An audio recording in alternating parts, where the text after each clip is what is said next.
If you have said to yourself, I should write that, or if someone has said to you, you should write that, then I'm talking to you because you need to write.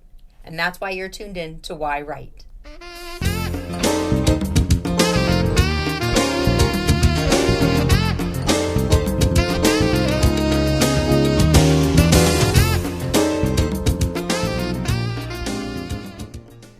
Hi, welcome to Why Write. I'm your host, Angela Grout, and I thank you so much for tuning in to another episode of Why Write so that we can help you to write your story too. Everybody has that story inside of them, and there's a zillion different ways to tell your story. And of course, everyone thinks, we'll just write it down on a piece of paper, and that is the start of it. But there are ways to share your story verbally, on film, and on a stage. And today, my guest does just that. He tells stories on a stage. And I am very excited, as I always am when I have my guests in the studio, to share with you my friend Dan Eaton. Danny Eaton is a playwright, a director, and the producer. He's also a former Marine. He's the founder of the popular Majestic Theater in my hometown, West Springfield, Massachusetts. His plays have been produced on stages in New York, Chicago, and at the Majestic. He's a member of the Dramatists Guild and the Society of Stage Directors and Choreographers. He's a highly sought-after mentor and instructor of making theater productions. He is the recipient of the Outstanding Achievement in American Theater Award. He is our local theater owner of the Majestic Theater here in West Springfield, Massachusetts, my friend, my mentor, and also a teacher that I have had for my own playwriting skills. This is Danny Eaton. Hey, good Hi, morning. Danny. Thank Hi, you Angela. so much for coming in. I really you appreciate bet. it. I got lots of questions for you that I want to know, but I know Okay. our audience wants to know too. And, one of the things I'll share with the audience is, obviously I've been a subscriber to the theater for many, Sure, many years. many years, right. And I love going to the theater. I love seeing shows on the stage. The fact that a show can be told visually and understood internally from a show, there's no reading. I love reading books, but it's a different way to tell a story because a lot of it is either shown or told. And with that, I, as a writer writing my books, I kind of came to you and said, do you ever teach playwriting classes? And I found out you did. And you did have a class, and I signed up for it. And what I walked away with that class with was learning how to write dialogue for my characters. Because writing dialogue sometimes can be intimidating because we're talking to these characters in our head. It's very specific to the character. Yes. So that's certainly one of the challenges. So, I guess I'm going to start with my first question is, how did you get into theater making? How did this all evolve? I mean, you're a former Marine. You went to, did you wake up one day and say, I want to write plays and own a theater? No, actually, that leads me to kind of a fun story that I recently, some stuff I recently discovered.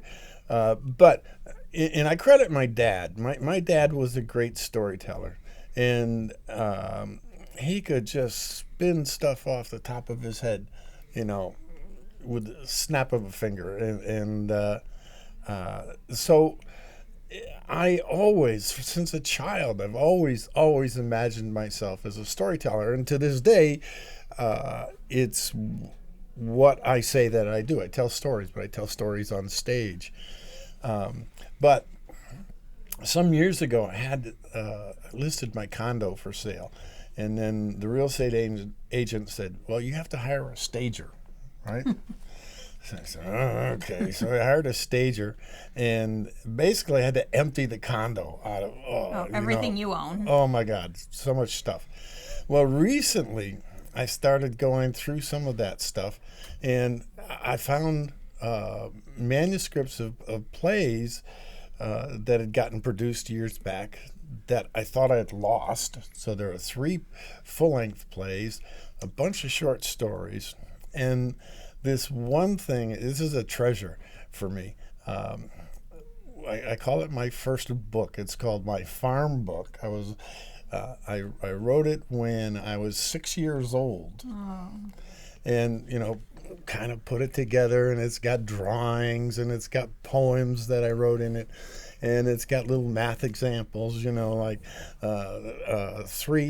6 cows minus 3 cows equals 3 cows, and then little sketches of farm stuff, a scarecrow and a tractor and all those kinds of things. So it's my farm book, and it occurred to me, I was in New York over the weekend and talking with my nephew, who's kind of hooked up with some Netflix people and things like that, and I was thinking,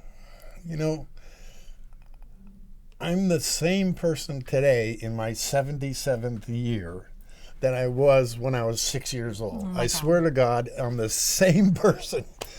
That's really, how many plays, I can't really ask you how many plays you've written, because you just said you found 3. So how many have you written and produced? I don't know. Dozens. Honestly, probably 18, 19, something like that, different plays, different locations. And, I'll share that when I took his class, you were writing the Walt Whipple story. Yeah. So it was really awesome for me to watch the writing process, because I was writing April Rain at the time. I was doing dialogue for April Rain and developing it into a play at the time, because that's what it was, a playwriting class. So in order to do April Rain as a play, watching how you were doing the Walt Whipple was amazing, because number one, and I brought 2 of his books in, which are the plays, I was impressed that I didn't have to put all the stage direction in. And I think, going in, I was like, okay, they're going to enter on stage right, and they're going to stand in this position. And you really broke it down to just tell get the dialogue between the 2 people going. Sure.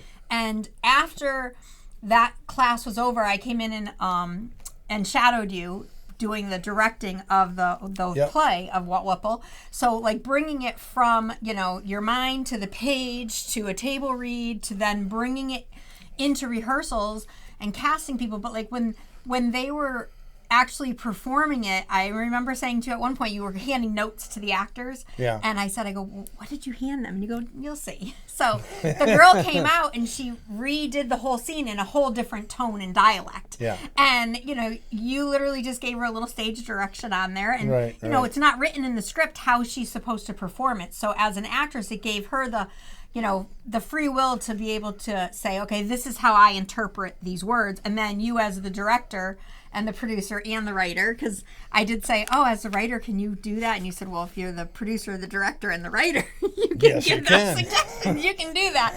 As just the writer, maybe not. But, giving them the stage direction on how to handle the dialect. She was slapping nylons on and, did it a little more risque the second time around than the first time around, which gave the piece more interest. Right. So, it's, for me, learning how to write a play really showed for me to trust the actors and to trust the directors on how it's going to be presented, but also to get the dialogue out so that the dialogue tells the story. Yeah, well, it's not only the dialogue, but it's the action, which the dialogue comes from. For me, writing plays and producing plays, there really isn't anything comparable to that experience. It's like our uniqueness, it's because it's not television, and it's not film, and you have every night a live audience of people, and every night you have people reacting to the story you're telling in all kinds of different ways, and sometimes it's really impactful, and sometimes it isn't, or sometimes it's really impactful for just a few people, but that's the fascinating part for it, and the uniqueness of writing and producing plays on stage, and the Majestic being such an intimate theater, it's like 229 seats in a thrust stage environment, so you've got audiences on kind of all 3 sides of you, and plus up in the balcony, which on is all great. 3 There's not sides. a bad seat in the place there. I've always tried to, at least at the Majestic, to make the audience, or allow the audience to be another character in the story that's being told. And sometimes that just means you have actor entrances and exits going out that way, or in the storytelling you say, okay, out where the audience is where the backyard is, and the you're seeing backyard or whatever. the 3 cows. Yeah, exactly. Looking at the 3 cows over there or something. Yeah, no, I totally understand that. So one of the shows that you did was called Iris. Yeah. One of the plays, Iris. And I remember going to see Iris and thinking, wow, this is someone who speaks my language. Like, just watching how that story was told.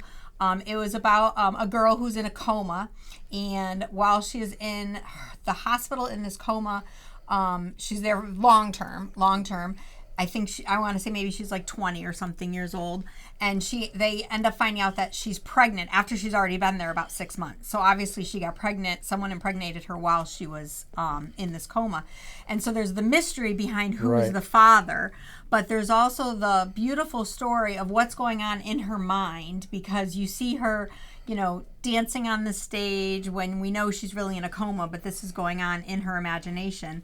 And how the story is told, from a narrative point of view at the same time was just miraculous. And I had asked, how did you come up with this idea?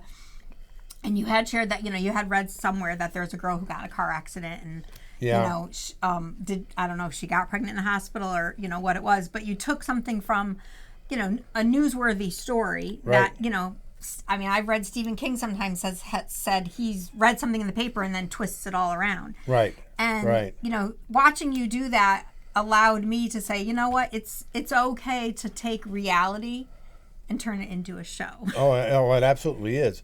And in the case of Iris, there was a New York Times article that I read many, many years ago, and it always stuck with me.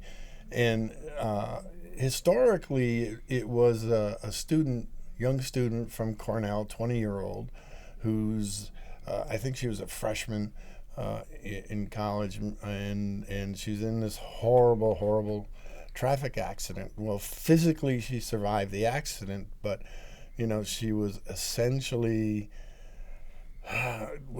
brain dead. There's a better term for it. Yeah, they were keeping her alive on... So she's alive on machines. And so she's in this critical care facility for 9 years. And in her 9th year, she turns up pregnant. Yeah. And so there's that mystery. She was obviously raped, right? So there's that mystery, and we get a detective involved and so forth. But what always fascinated me was what happened to that baby. Mm-hmm. And was she able to carry it to term? I don't know. I was never able to find out. But I said, you know what? I'm going to give that infant life and make her a character in the play.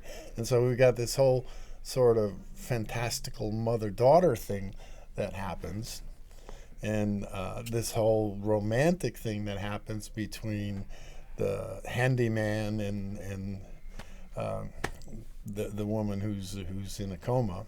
And so that was a sort of fantastic exercise, but it came from a newspaper article. Yeah. And it really was inspiring to me, and just watching that, I just could breathe a sigh of relief of just, everything that anyone writes comes from some sort of inspiration that we've either witnessed or we've experienced or we've read about. And, for me, doing, Dear Baby Get Out, it was more about my own pregnancies, which I experienced. An Angel's Journey, which has a little bit of that afterlife story, is again an experience that I've had, and I've written it from a florist point of view. So again, I'm writing what I know. Sure. And April Rain, here's this, young girl who's found murdered in the woods, and I haven't experienced that. But as a young girl, I could imagine, well, what happened? What happened with that? And, bringing in, unwed mothers and pregnancies and all these other little things that happen within the story allowed me to, just write freely. Sure. And say, let's give a voice to, the, the unborn baby, or let's give a voice to the woman who was murdered, and being able to find a way to do that. Yep. And then, just, and let your imagination and your intellect kind of roam. Yeah. Do you do a lot of research for your stories? For No. your plays? No, just... No. I mean, there's some, like for Iris, I sort of researched, did like medical research and, that kinds of thing. But it was really minimal, Now, when someone brings you a play or, even your plays, when I started writing my plays, I'm making my list saying, okay, these are the characters you need. But at the same time, like, these are the props you need and this is the stage setup and things. Do you want someone to come to you with all of that, or do you want it to be more like, I'm going to allow the casting director and the set designers to figure it all out? Oh yeah, it's very much the beauty of it is that it's always a collaborative effort, and actors, God bless them, boy, they reach into themselves and they touch on things that you don't see as you're sitting at a computer or at a table, writing up bits of dialogue, and so you have to give them, allow them the same freedom that you've taken yourself to write something down. You have to allow the actors and the directors and the scenic designers the same kind of thing, and see how their approach to the material you've written enhances the material. During COVID, you offered Zoom classes. Yeah. And we did some monologue writing. Yep. And a perfect example, I had 2 monologues read by actors. Yeah. One was The Blue Balloons, which is about a young boy, but the actor who read it was probably in his, I'll say late 30s. And for me, listening to him say the words, right. I was like, wow, I never imagined it coming from that, the way he presented it, and it was absolutely like beautiful. I just loved it. And I remember saying, "Oh, wow, I had no idea that my character, looked like this or acted like this or could say things this way." And then I also did the Rieland's Necklace. And I wish I could remember the girl's name. She had curly hair, and I would recognize her in a day. She's done quite a few shows at your theater. And anyway, she did a really great job with that, and I took away from that a way for myself to perform it. Mm-hmm. So I was able to present it at another writers conference. Yeah. And like learning how she did it, I was like, wow, yeah, I wouldn't have emphasized those words or said it that way, and it was really nice. I mean, when I presented it, they thought I was doing a memoir piece. So of course they were like, "Oh my gosh, that's unbelievable that you went through all that." And I'm like, that was fiction. Yeah. Because people, do tend to think that the story writer is telling their own story. Right. Would you think you'd ever do a show on your story or on the Farm Boy? Oh boy, I don't know.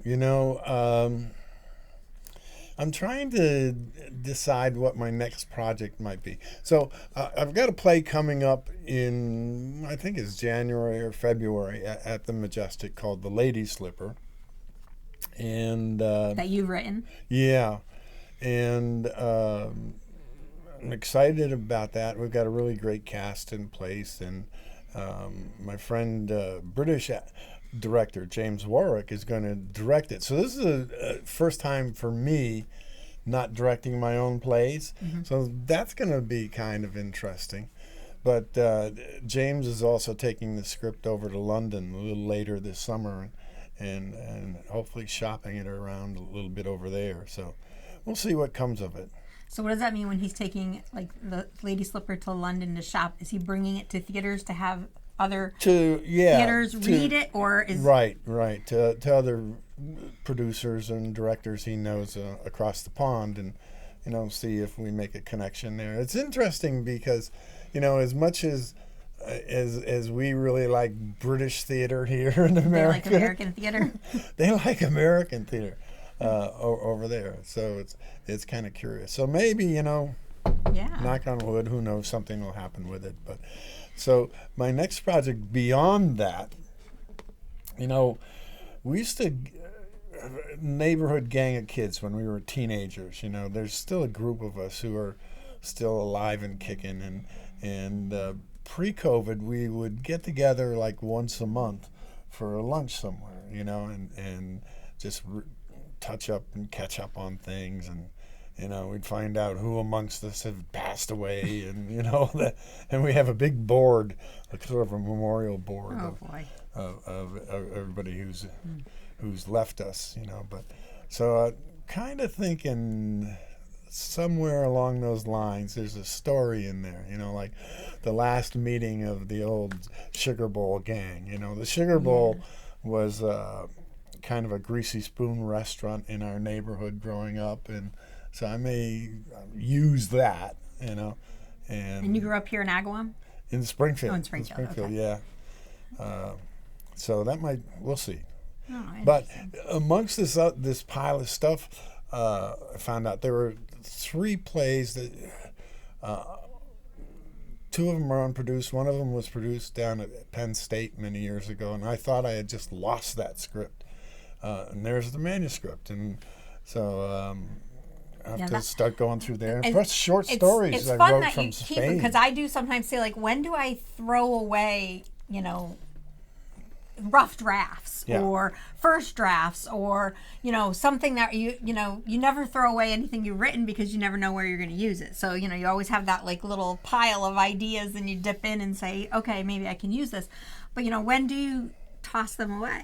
Right. I mean, you know, you really can't, because they're the treasures that come back later. Yep. And, you know, who knows, we're going to do something with, you know, something that you've written many years ago. So, you know, even when I'm writing my short stories and things, and then I'm taking the short story and incorporating it into, you know, whether a novel or whatever I'm doing, I still end up keeping that paper, and then I'm like, I gotta get rid of these somewhere. I gotta let go. Well, it's the original inspiration too, so. Yeah, I mean, it's hard to let go of the original inspiration. Right. And especially like when you're I did a lot of research for some of them that, you know, doing the research on it, it's like, you know, I'm researching this stuff going, why do I need to keep this? Like, once you learn it, you know, discard it. I don't know. So, you know, we talked about, you know, the classes that you've taught. Are you teaching again? Are you offering any classes? I might do something over the course of the year, maybe in the winter time or something. Through the Majestic or through another? Yeah, no, through the Majestic. Okay. You know. And, you know, then we talked about, you know, the Zoom classes you held, I mean, were really wonderful because it gave everybody an outlet to be creative when everything was shut down. And, of course, I know that was a very difficult time for the Majestic Theater, being able to have in-person theater. Shut down for a year and a half. So kudos to you for surviving that, because that is not an easy thing to do. As you know, I owned Agawam Flower Shop for over 30 years, and during the pandemic, I did have to close those doors. And, you know, it was, I don't even want to use the word bittersweet. It's been a huge ball of grief. And, you know, and dealing with letting that go and saying, okay, well, where do I go from here? You know, I that's all I know. But again, when I was 6 years old, I was a flower girl in a wedding. So perhaps I'm still the same person today as I was at 6 years old, still being that flower girl. But I've also always been a writer. I mean, I find things, the first book I ever put together was a book about General Hospital. The little soap opera General Hospital. I just loved it. And, you know, started being a fan probably in like 6th grade, and actually like wrote a little story and put it together and binded it, and just thought it was like the coolest thing of like my experience with General Hospital. Sure. But, you know, and here I've had, you know, quite a lifespan of dealing with hospital stays for certain ailments. But, you know, I just know that, you know, when it's in you, and especially when a story comes to you, or at least when it comes to me, and if it's not letting go, I know I have to do something with it. You have to do something with it, right. Because there's been many times that say, you know, well, can't you find someone else to write this? Why don't you write the story? But, you know, if it's coming to you, and it's whether it's your story that is your memoir, or your story that, you know, you've created, it's for you to tell. Yeah, I know. For me, as a writer, I've never been one of those people who can get up faithfully every morning, sit at a computer or sit at a typewriter and write. I just can't do that. But when stories start to germinate in my brain, you know, I just let them go, just let them germinate, and somewhere or another I'll get to a point where I say, okay, I've got to sit down with it, and then once I sit down with it, I can. Yeah. In a weekend, I can have the first draft of a play. I've done like binge writing, sometimes they call that, and I could do that. Last night I was like, I could write right now for about 5 hours. I'm like, no, I need to get a good night's sleep and, prioritize. I'm like, it's not going anywhere. So I just said, let's put it on the back burner and simmer. And I feel like I have all these, back burners simmering, but, the soup can get better, when it simmers and you're not doing anything with it. Right. Because sometimes, it does have to work things out on its own in this invisible land where our characters live. And then, as a novelist, writing even my finished manuscript for a novel, sometimes it has to just sit and marinate before I can even go back to, read it. Do you dream about it? I dream about it. Oh, I dream all the time. Oh, my God. Particularly if I'm sort of at a sticking point. Yeah. I'll go to bed and at some point and I'll toss and turn, and the answer will pop into my brain in a dream. Well, one of the plays I started writing, and I think I shared this with you, and I've only formally filed like the name and a few things, because as you had taught us, once you write the play, to file it with the Writers Guild of America, Writers Guild of America East, or with the Copyright Office, to be able to protect your work. So being able to protect your work, because you don't want things inspiring someone else's work that becomes your own work. That was your work, but one of them is a story about someone who dreams in the middle of the night, and I did copyright the song that I wrote for it and things. It's in the middle of the night, but it's like it wakes you up and says, here's the story. You have to remember this. And many nights when I do wake up, I'll either, my husband knows this well, I'll either get up and set a timer for 10 minutes and just write frantically, and then go back to sleep. Or sometimes I'll say, if it's really important, come back tomorrow because I need to get my sleep. Or I'll jot down a few notes on the bedside table. But more often than not, I'm in my little rainbow chair and I'm writing. And, my husband sometimes will be like, what are you writing? Who's visiting you? I'm like, I don't know. I just got to get this out. And then I sleep really well when it's done. Yeah. But you have to do it. I know. You have to do it. You have to do it. It's just the calling. And, I relay my life sometimes like the book of Samuel in the Bible where, he's like, who's calling me? Who's calling me? And the father, finally says, that's God calling you. So, sit down and, ask what he wants and just listen with your heart. And, that is the moment where I'm like, okay, I don't know who's calling me or what's calling me, but this passion is driving me to get up to write this story because it needs to be shared, whether it's a story or a poem or, Right. I mean, it's truly part of the human condition, I think. Not necessarily to write plays, but, any sort of, throughout human history, people have been doing paintings or doing oral histories or been writing plays or writing novels or writing stories. And it's truly part of our kind of human DNA, I think. Mm-hmm. In whatever form it takes. But I think everybody has it. Mm-hmm. Oh yeah, everybody has it. Yes. Yes. That sort of need to express. Yeah. In some way, shape, or form. What's the most challenging part of you for writing or directing one of your shows? I wouldn't say either one. I mean, I can, I've been in the theater since 1970 anyway, and so switching hats, I can be hard on myself as a director to myself as a playwright, and I don't really have a problem switching hats. Well, that's good. Yeah, that's important. So I think a lot of people, for me, like writing plays, like what's the time frame someone could expect? And I watched you with Walt Whipple of like writing a story to get it on a stage. Mm-hmm. I mean, I know there's people who go out and query and, do all this stuff for years and years and years. For yourself with Walt Whipple, I mean, it was under a year. Sure. I mean, but you also own the theater and you're the director and all that. But like for an average playwright, and We had a guest on here many episodes again, Battelle Arnold, and she had her play Tight Pants produced at the Majestic Theater. Right. So from the time she wrote it to the time that she got it on the show, how long was that? It wasn't very long, months, matter of months, really. Yeah, just a matter of buckling down and being committed to it. Sure. I want to get into like how much production is and stuff, but I know we don't really have time for that, and I assume every show is different. You know, budgeting for actors and scenery and all of that, and sure. rental of the theater. So I'd love to have you back on to talk about something, along those lines, and the even nuts more. And bolts, yeah, about the production, because there's audience members out there who may have a play that they've written and said, how can I get this produced, especially locally? So I hope that you'll come back on to do that. I'd love to. All right. Well, I really appreciate you coming on to the show today. I do too. Thank you. It's been enlightening always to have a conversation with you, and I'm sure the audience. It's amazing how fast. I know the time goes by so fast. So I want to thank Studio 954 for having giving me the opportunity to do this show. yWrite. I want to thank Danny for coming in. I want to thank you, the audience, for joining us today on the show, and for taking the time to not only listen to our stories, but to nurture your own stories too. And this is the time in the program where I like to give you a writing prompt.